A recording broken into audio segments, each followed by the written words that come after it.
Gordie, You big moose. and Willhelm The grumpy gnome. in the morning.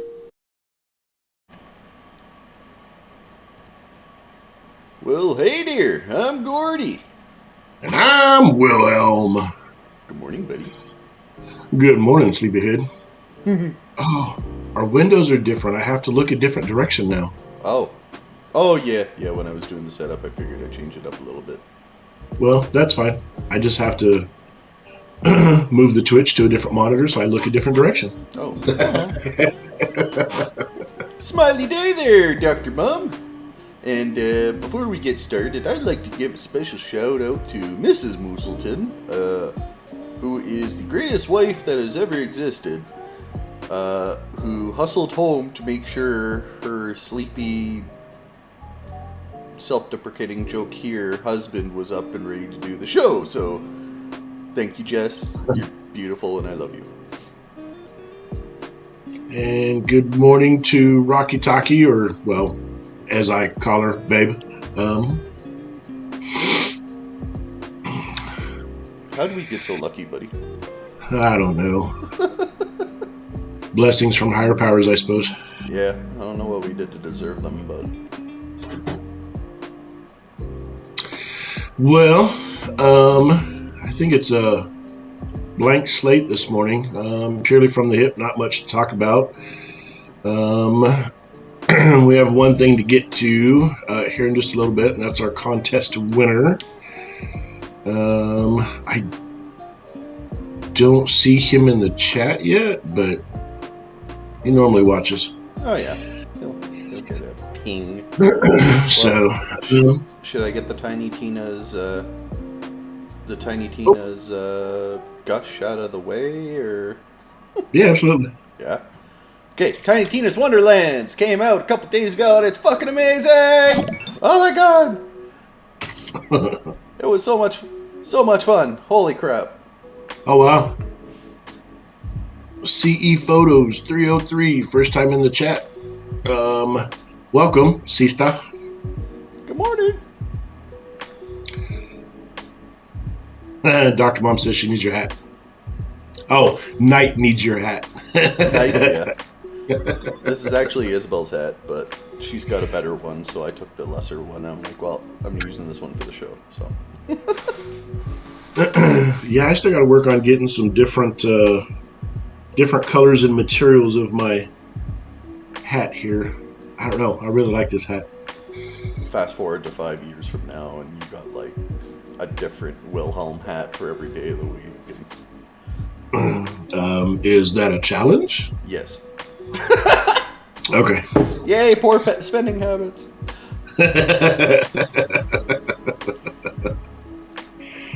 Mavis, I did sleep last night. I went to bed. But yeah, anyway, so yeah, Tiny Tina's came out. A lot of us were playing together. It's so much goddamn fun. Yeah, it's... we're probably, after the show, I'll probably take a quick break, to snuggle my kids, and then we'll probably stream some more Tiny Tina's. If the online decides to cooperate, I know it was like day 2 of the launch, and the multiplayer was fucking up, but... Oh. Yeah, I do. Oh, yeah. Yeah, you're right, Anthony. Like I said, I do plan on having multiple versions of the hat. I do want to play that game. Like I said, it's just it might be a minute before I get it, so. Yeah, fair enough. Well, hopefully it's one of those games that goes on sale within the first couple weeks. It's out and pisses off everybody that bought it at launch like me. Well, I guess we've had a couple things happen this week. Oh, I forgot I can't lean back too far. I disappear. We had our game last night. Went pretty well. Finally left the port and getting into or heading toward the jungle, so that's exciting. Mm-hmm. That was funny. I We think were like 2 hours in RPing in the town, and you're like, okay, let's get to the fucking jungle. Well, I mean, of course, it was kind of funny that I think we disappointed our DM in the fact that he didn't get to make us run, or we're like, yeah, a couple sea hags, no big deal. Yeah. So first day out in the jungle, following the shoreline to get to the mountain range, because we decided that since we're going into completely uncharted territory, we might as well keep the mountains to our right as we descend south. And there's a couple mining encampments showing up on the map, so we could at least stop there to resupply. And we see, random encounter, 3 women on the beach that look like they're really hurt and with a shipwrecked boat, and yeah, we need help, yada yada yada. And they attacked us, and thank Sylvanus above that we succeeded on some very important wisdom saves. Otherwise, apparently, that would have went way differently. Yeah. Yep. Yeah, it'd be interesting. I do like what he's doing though with the map and the blanked out areas where we have to fill it in as we go. I think that's actually super cool. Oh yeah. So, like I said, I've got that screenshot just of an upper portion of the area, and I created a hex shape outlined in red.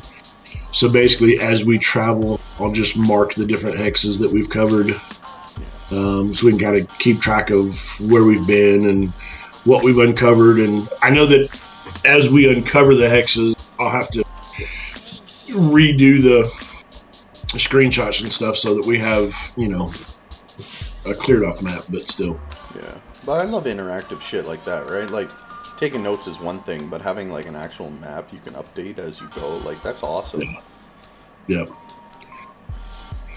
So, let's see. Another announcement came out this week is a new Tuesday night game. Ooh, who's running that one? One of the members of the Discord.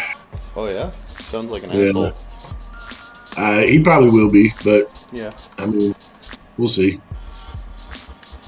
But that game filled up quick. Yeah. Because so Gordie, me, yes, amateur DM, extremely amateur.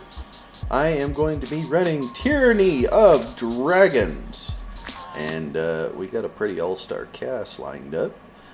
And I spent the week up until Tiny Tina's came out reading the module front to back the whole way through, because I chose Tyranny of Dragons for 2 reasons. 1, dragons, and 2, because it's actually 2 modules in 1. You do Horde of the Dragon Queen first, and it goes right into Rise of Tiamat. So, and we get to use Fizzbin stuff.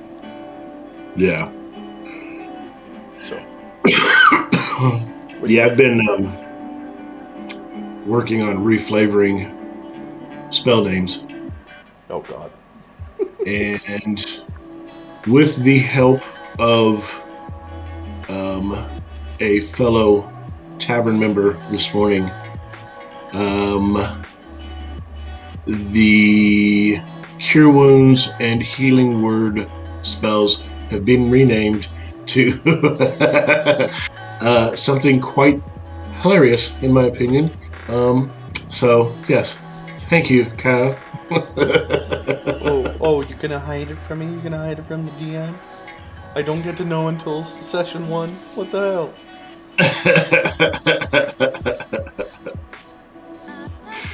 Oh my goodness. Well, let's see. I think probably those two are the biggest things that came out this week. So I guess the other big announcement is our magic item contest. Ooh. A winner has been chosen. I actually meant to. I don't have a drum roll queued up. I could tap my chest. I don't know. Let me get this. I actually meant to have this open already and I forgot. So let me. Way to go. Yeah, I know. All right. I hope I don't mispronounce this. If I do, you can chastise me in chat, I suppose. But we have an item called Sotka, maybe? The Spear of something, Puissance? Sorry, Anthonys, but congratulations, Anthonys. Yay, Anthonys! Woo!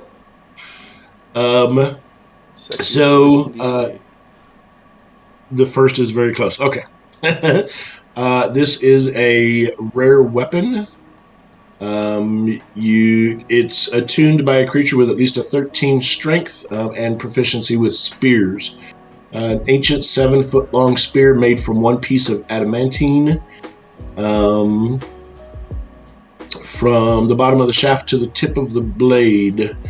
The blade is 12 inches in length, has runes inscribed of an unknown language from centuries past. You get a +2 bonus to attack and damage rolls. It says attunement is not required to benefit from that particular feature.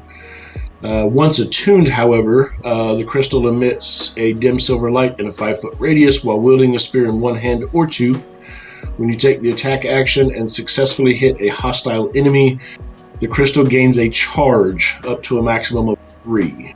Each charge increases the radius of silver light emitted by 5 feet. No more than 2 charges can be gained per round.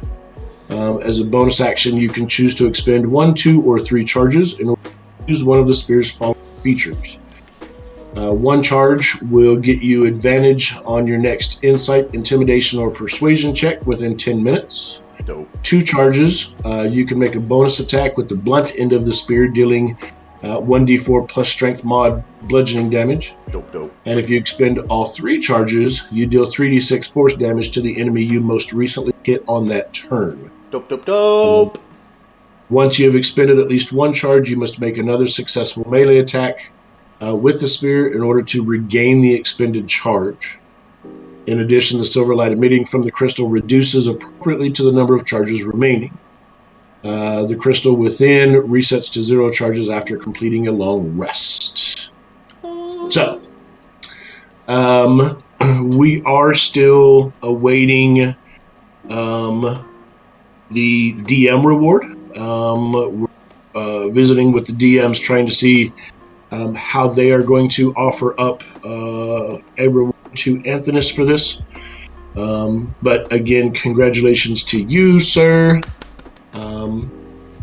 And hopefully we will begin to see more of these types of contests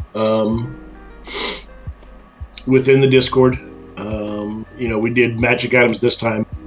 We can go on and do armor and weapons and things like that. So, yeah, hopefully we'll see more contests coming. Can I do the second part? Go ahead. And to all entrants of the magic item contest, you will be rewarded with a set of D&D Beyond dice. So stay tuned. You will get a notification, and you get some free D&D Beyond dice. So enjoy, and thank you for participating in the Moose Water Tavern's first magic item contest. I see your throat's filling. Yeah. Yesterday rough. Today, I'm doing better. Although Gordie's isn't braiding. Creon's, no. Well, let's see. No, not doing it. Well, Gordie's is easy though. Well, speaking of Creon, you will get the opportunity to judge me because I am gonna go Cryomancer. So, Judged. I mean, yeah, I'm level 2, and we've only played 4 sessions, but yes, judge. well, the only thing I haven't committed on yet is whether or not I'm Creon, cousin of Creon. So, You're cutting out what? I said the only thing I haven't committed to yet is naming him Freon, being a cousin to Creon. I hate you. Goddamn, dude. Okay, I need it. Give me my joke of the day. I don't have one, man. What? I finally asked for it. I'm ready for it. I need it.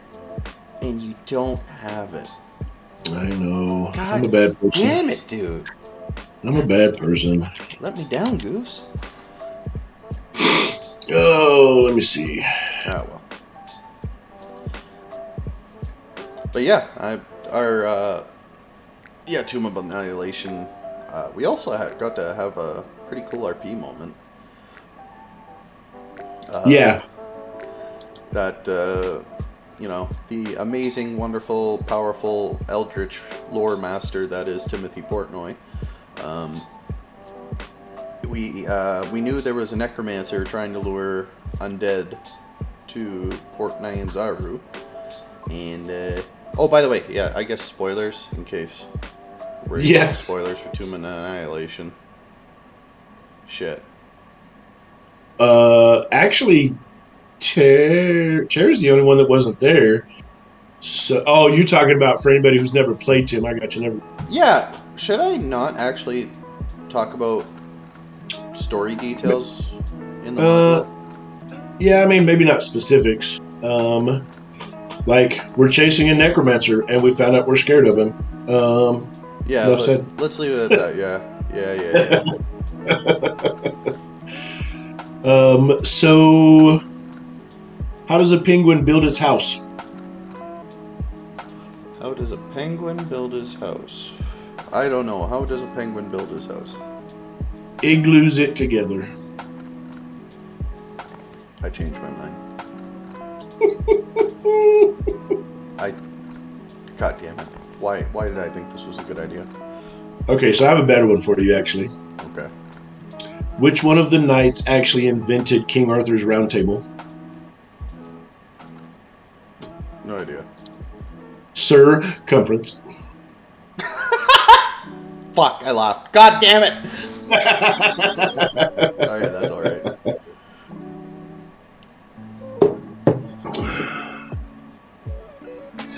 Oh, well, what else we got? What else is going on? Well, let's see here. Oh, by the way, the Wednesday, One-Page Wednesday game that has Rose and Steven alternating, they have some open spots. So, it's only $10. 2-hour game, a lot of fun. Rose and Steven have a really welcoming and fun table. We always have a lot of laughs. So yeah, if you have any interest in playing a quick one-page one-shot game, please sign up. It's in the bounty board, in the Discord. Links below, all that fun stuff. Yeah. What? Shit, which one did we do? Last week we did the Familiars, The Witch is Dead. Oh, yeah. Yeah, we played all the animal familiars of a witch,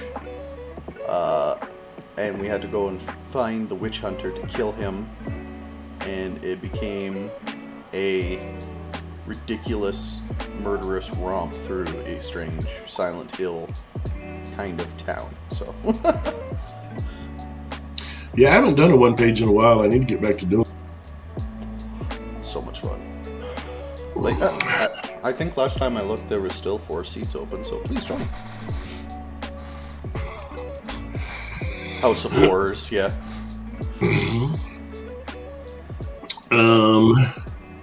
Well, do you want to talk about a nifty little item called The Frost brand?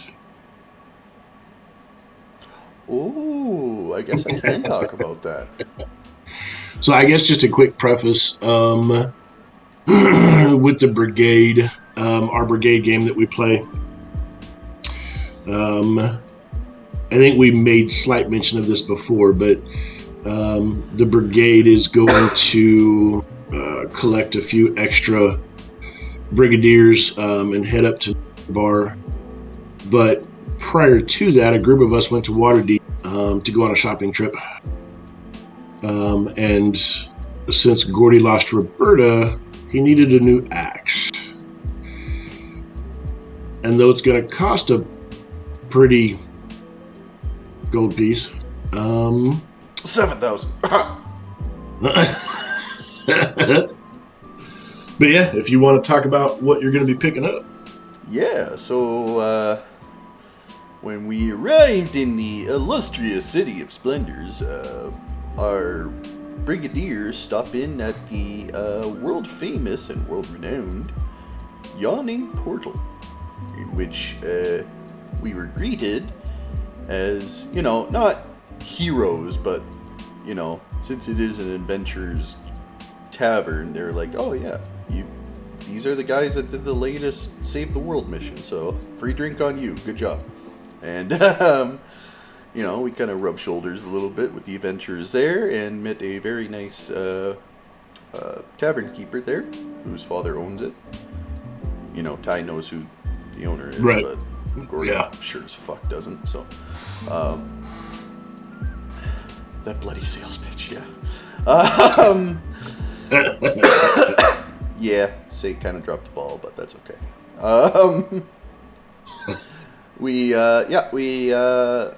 Gordie asks, I'm looking for a new axe, and who do you suggest? And she says, well, you can go to all these fancy hoity-toity magic item smiths, or you can go to this new person who people are kind of avoiding because they're racist, Goblin, and see what he could do for you. So we decided to go meet him. He was awesome. Holy shit, that NPC voice that he chose for it and the interaction with Morin was hilarious. Oh, and Morin and St. Avi came with us for Waterdeep. Yep. And, long story short, Roberta 3, as it has now been dubbed, is a oversized 15-foot axe with the Frostbrand attribute. And the additional bonus is, not only is it a returning weapon, so if I throw it, it comes right back to my hand, but since it is oversized to suit, fit with Gordie going giant-sized, it always has the Great Weapon Master feat activated. Yeah. So, correct me if I'm wrong, but I thought that, I know initially it was talked about like the 15-foot, but because it doubles in size when you do, it would still make it unwieldy. And I thought the balance on that was that the axe itself would still be a manageable length, but it's the blade itself that has gained the heft. It's going to be like a thicker, bigger blade, but not the 15-foot long, but just a bigger, heftier blade, which is where the Great Weapon Master feat comes in. Yeah, I think that's what he said. Yeah, because in my own headcanon, I'm like, okay, it's rather than just like straight up steel, it's probably some ridiculously heavy metal that most people shy away from because it's so heavy. Right. But yeah. Yeah. You're damn right. Yeah, it is like a Final Fantasy or Monster Hunter weapon. Yep. So if we think about it, if everything doubles in size when Gordie grows, so when I get to huge, the axe will be 60 feet long and weigh almost 2,000 pounds. Imagine that coming down on an enemy. Splat. Yeah, right. I'm not even going to swing. I'm just going to let it drop. Yeah. I'm going to drop it on your toe.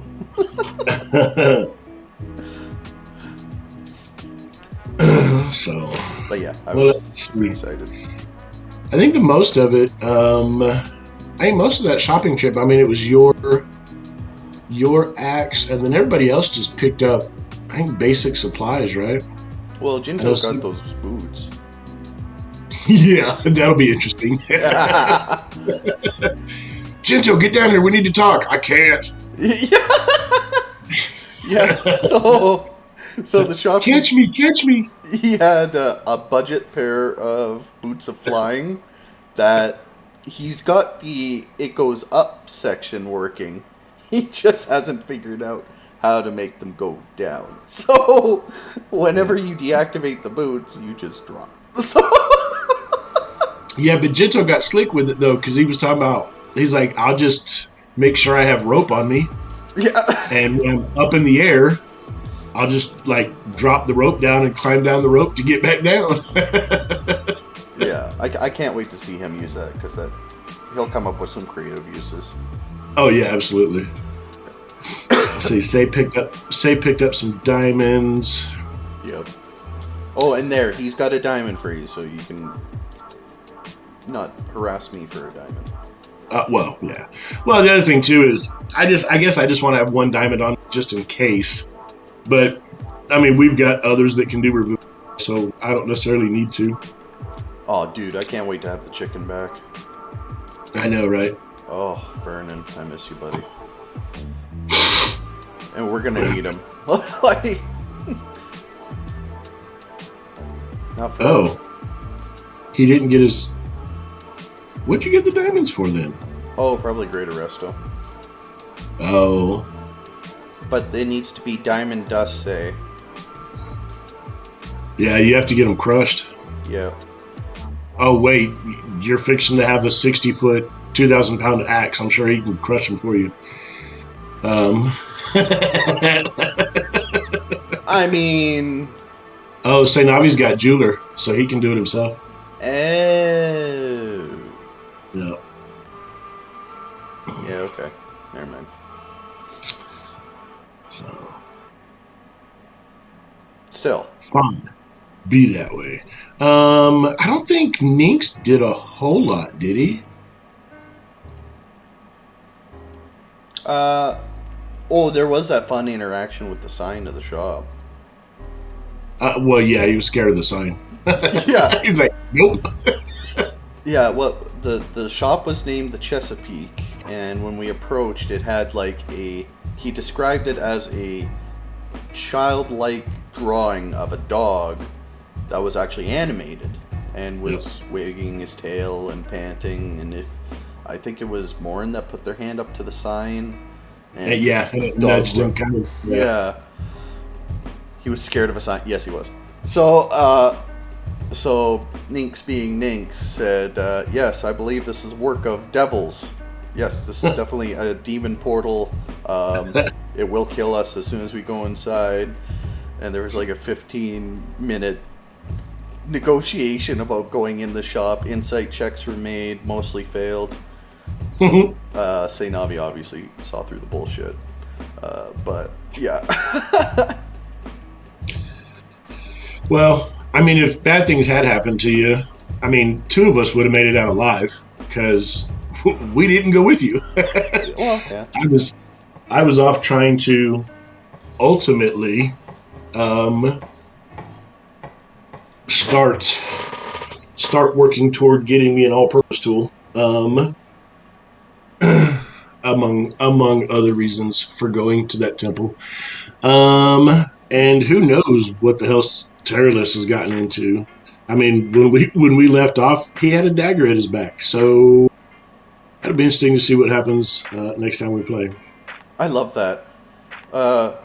He's describing the scene and he goes, wait, are we playing in the Sunday game before the big Saturday game? Yeah, okay.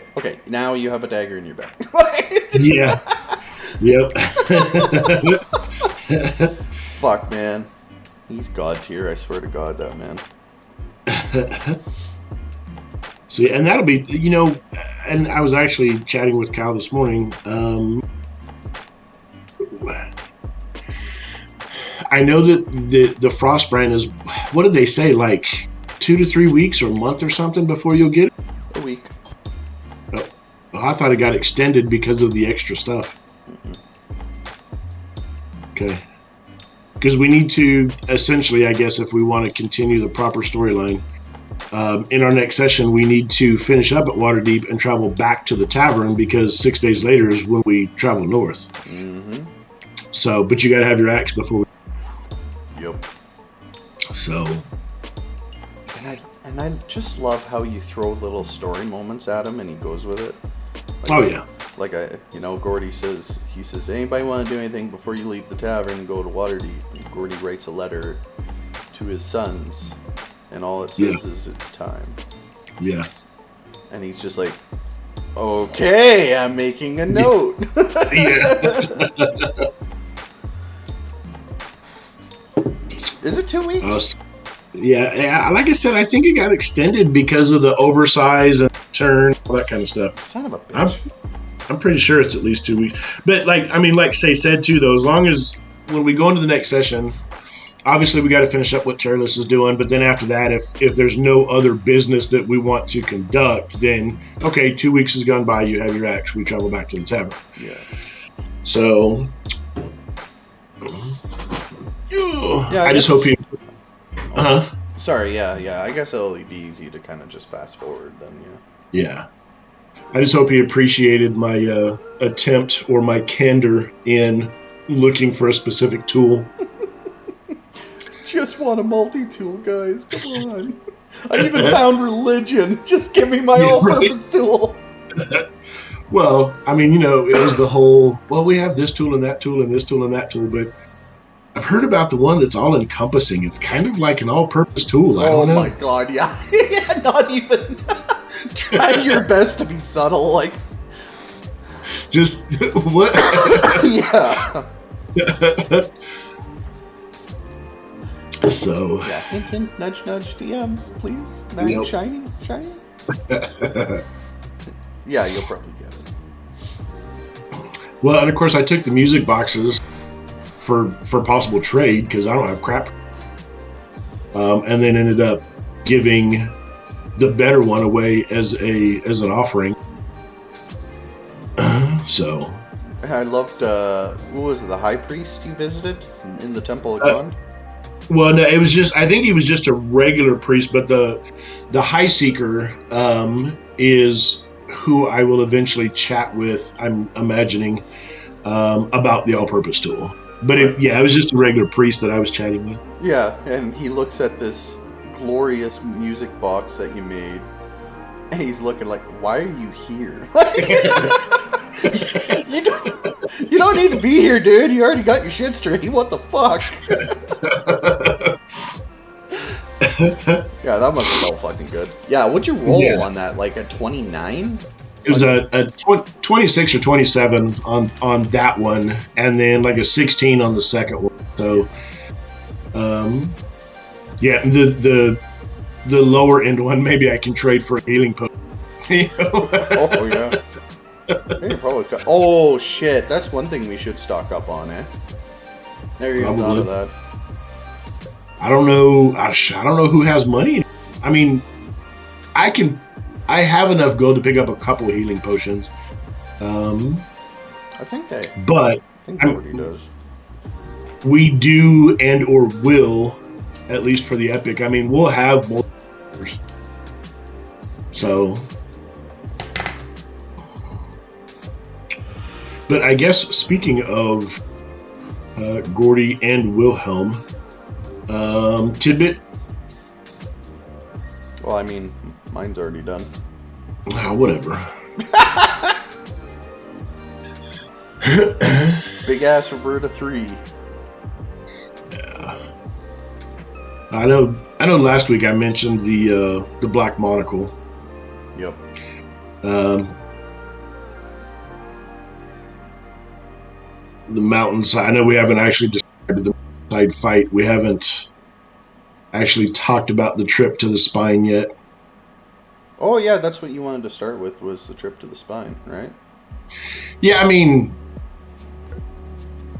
we can do that next week. Actually, have that as a topic for next week. Talk about the spine, the trip to the spine, anyway, because I mean, that trip is what's prompted the epic that we're doing. So. Okay, so do you want to talk about the spine trip on the Saturday of the big game? Well, yeah, we could do that. Actually, kind of. Yeah, and then the next week. Oh yeah, actually, should we share this announcement? Roundtable? Was it built by Circumference? I hate you. No, I am happy to announce that the day or the Saturday after the big Mirror Bar game, we are going to have a roundtable game or a roundtable chat with the players of said game, whoever would like to come on, Gordie and Willhelm, and talk about what happened. So yep, that'll be a fun one. And yeah, we'll actually have to make sure we're organized and have like questions and talking points. And I mean, it'll probably descend into Talks Machina style chaos, but meh. yeah. No, I mean, and we can do that. We can. I mean, we'll have a week between that game and then the next.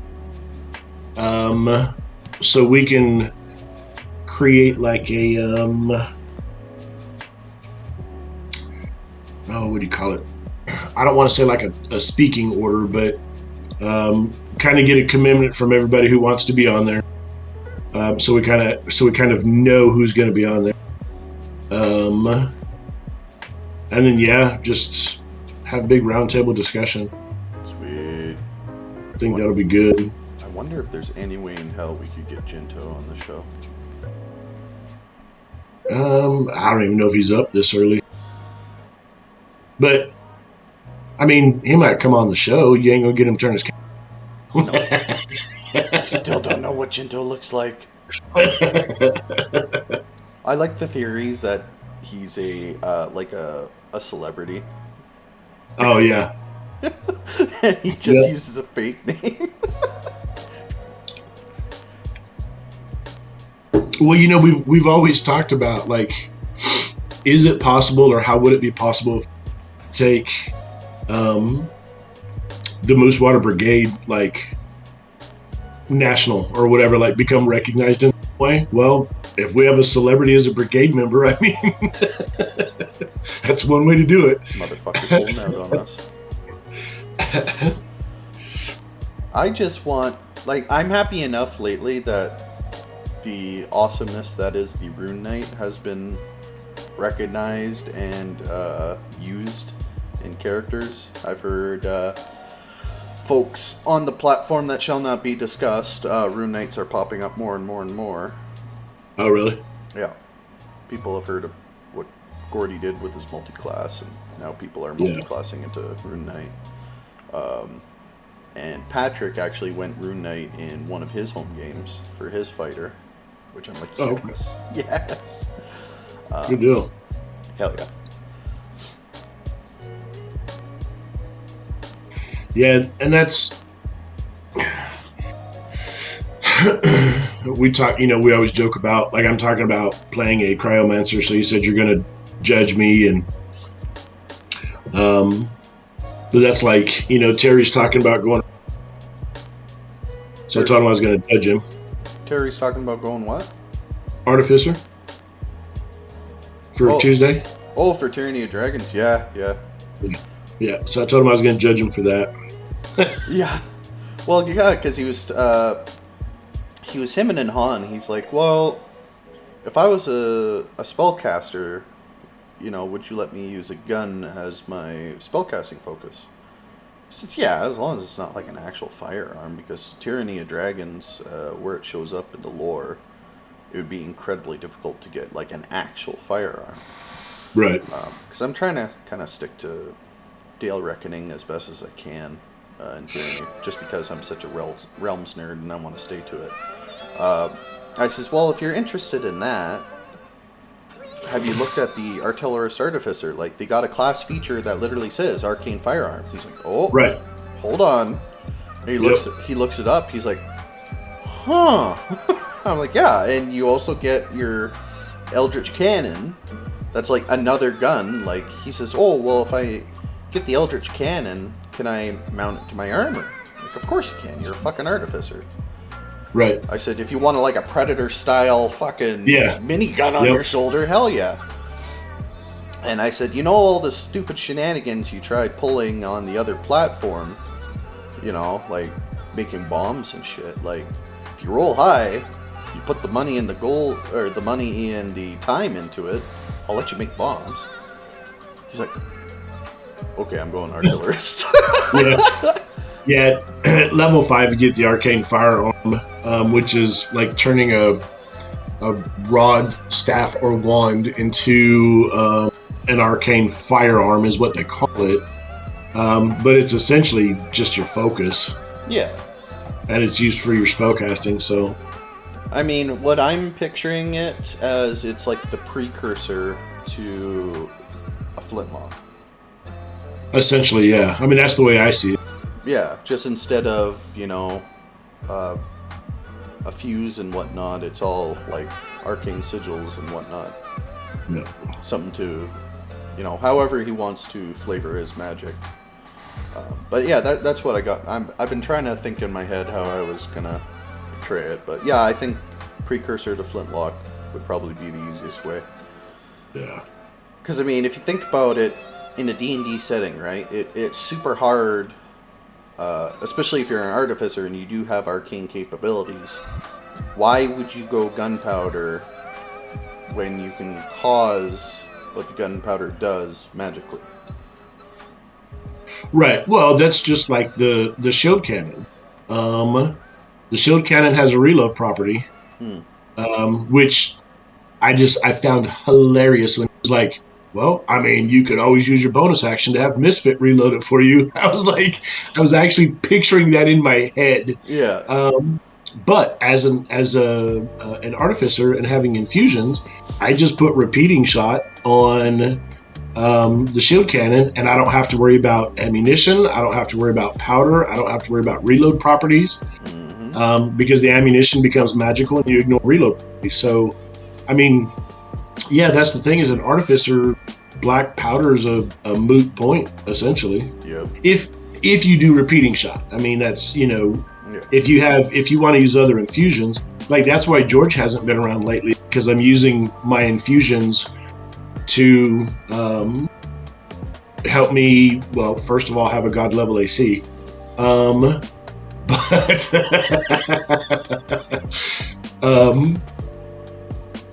but yeah, I mean, you know, it depends on how you want to play your artificer. So yeah, I can't wait for that game. Oh my god, the character lineup. Yes, he is a fucking tank, and he's finally recognized it. Actually, you know what?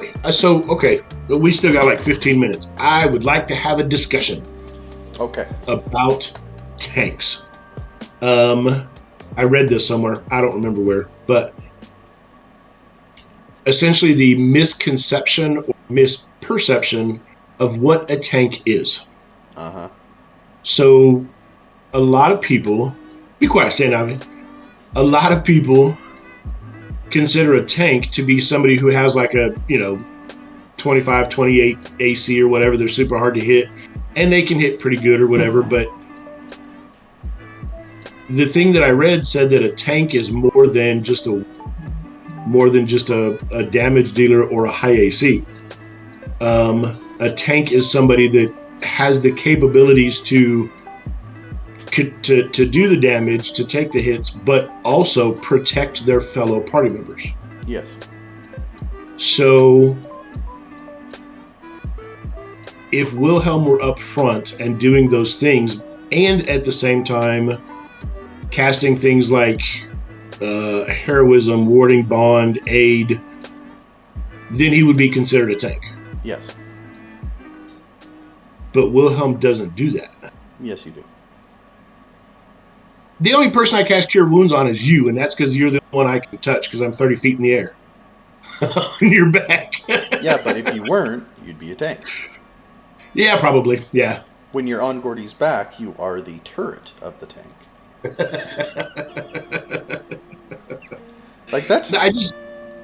I just found it an interesting article, though, because, I mean, we talk all the time. A bunch of us in here talk all the time about things like power and strength and AC. And I've heard the term tank thrown around so much that initially I thought a tank was just somebody with a high AC and could hit hard and played the front line.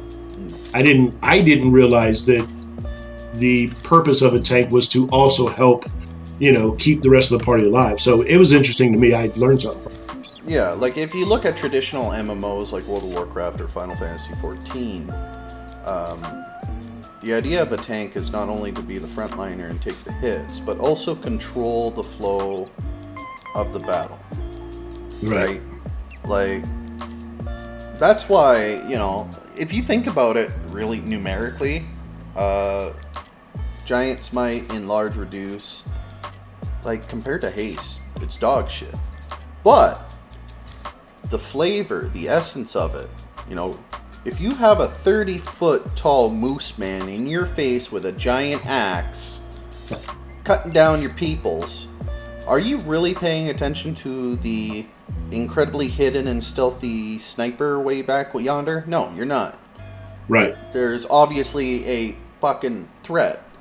Right. A literal wall. Yeah, a literal wall of sugar-induced rage in your face. Like, you're not, Yep. So that's what I look for, because I have my Cloud Rune, which is one of the best tanking abilities in the game. Right. I'm a Bear Totem Barbarian, so half damage, yada yada yada. But playing Gordie, since I don't have things like Ancestral Guardians from can't remember the other Barbarian subclass, or things like that, at least aesthetically, a DM can't ignore the threat of a giant moose in your face. So that's, right. No, absolutely. That's the theory behind it, anyway. Yeah. Yeah. No, like I said, I learned something from reading that article. I thought it was quite interesting. Because you guys, like I said, you guys keep calling me a tank, and initially in my head, I was like, thinking it's just because I had a high AC.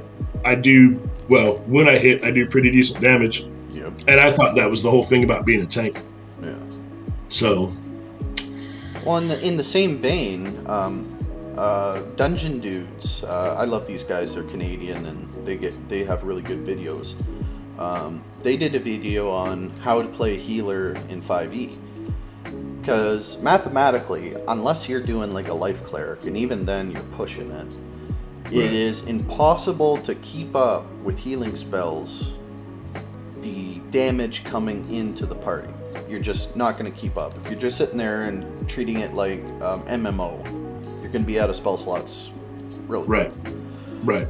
So, to be a real healer, you do other things to mitigate, like if you think about it, polymorph, right? Technically not a healing spell. But if Gordie's at 10 HP and Nynx turns him into a giant ape or a T-Rex, he now has the HP of that animal. Sounds like a fucking heal spell to me. Right. Absolutely. So there's other avenues of reducing. You mentioned Warding Bond. That's technically a healing ability because you were reducing the incoming damage to the party and shit like that. So well, spreading it, but yeah, things like aid, temporary HP, chef feed, that kind of stuff. Yeah. So I think it's important, especially for new people to the game that want to buckle down and you got a big campaign going up and you're thinking about some of these archetypal roles, whether you're just straight up DPS, tank, healer, support, utility, yada yada yada. Think about other ways you can fulfill your role that is not just blowing your spell slots, because you'll have a better time. Yep. But that's my rant. No, it's good. And I mean, I think it's, when we first started doing the show, one of the things that You cut the fuck out. One of the things that we talked about when we first started this show, as far as chat topics, was builds and mechanics and things like that. And so, and we haven't really done much of that. So yeah, I mean, it's, something for the future. that we can talk about is what you just said. Where do you start when, especially if you're new to the game, but where do you start in character creation? You know, like for me, if I try to help people, one of my first questions is, what do you want to do? Do you want to hack and slash? Do you want to keep your party alive? Do you want to work from the shadows? Like, what do you see yourself being? What type of role do you? Yeah. To me, that's the first step, you know? And then from there, you know, so yeah, I mean, that's definitely some topics for the future. We can start to get into that and maybe help, you know, new players and that kind of stuff. We can talk about how we do character creations, like the steps we take. You know, we don't, when we do character creation, we don't create a level 1. We create a level 5 character minimum. Yep. And then be like, okay, how can we tweak this?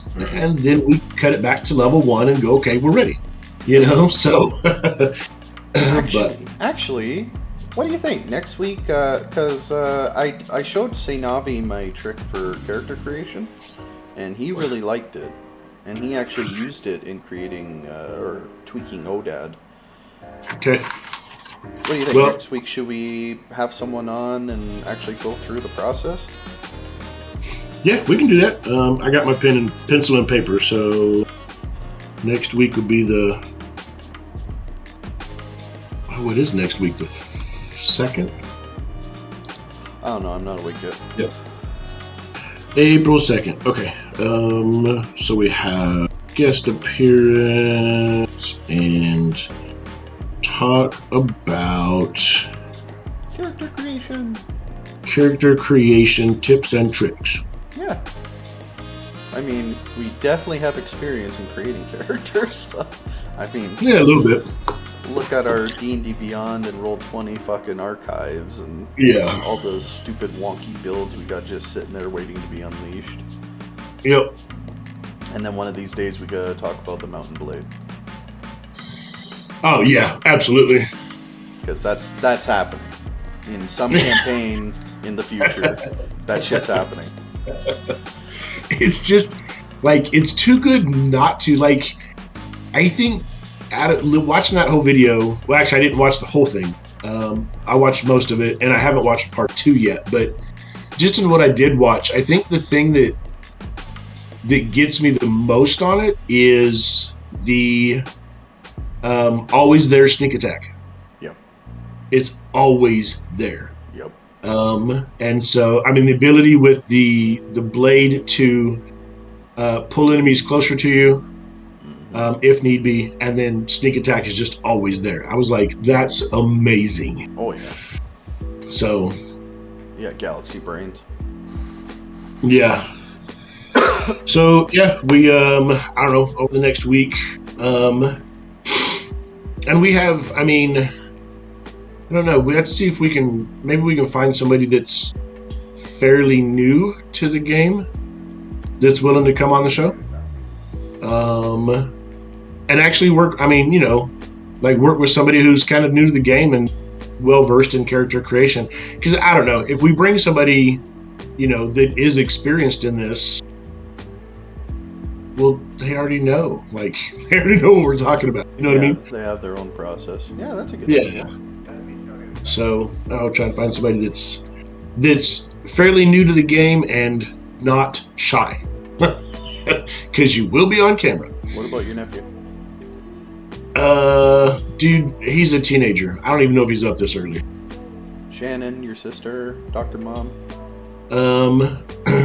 Well, Shannon and Dr. Mom, and I actually, what we just talked about, I gave her some of those tips and tricks in creating a new character, and literally just talked about some of the stuff you and I just talked about. Shannon's still new. She's only created 2 characters in her illustrious D&D career.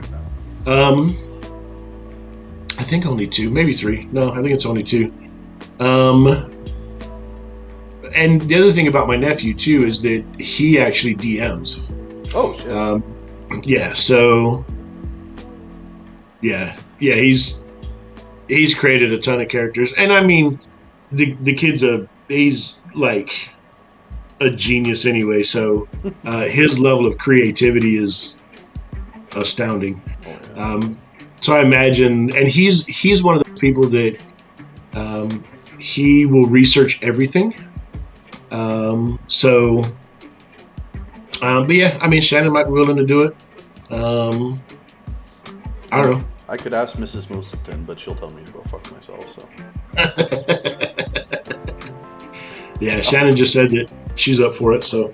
Dope. All right. Yeah, that sounds like a Alrighty. fun time. Yep. Especially since a person that has a master's in creative writing has told me that my process actually has merit. And I was like, oh, yay! I stumbled upon something that doesn't suck. Yay!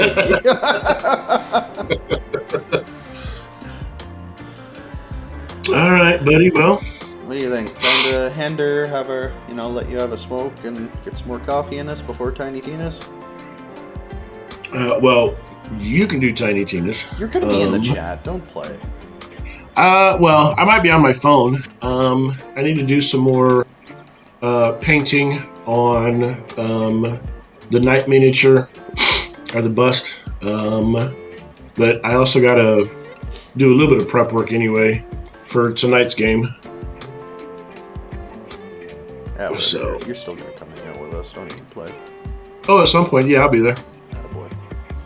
Alrighty, folks. I guess thank you for joining us on episode 7 of Gordie and Willhelm in the morning. And as always, if you haven't already, make sure you give us a follow if you like the show. And VODs on YouTube. Come join us in Discord. All the links are below. And I will play us out. Yay! Gordie You big moose. and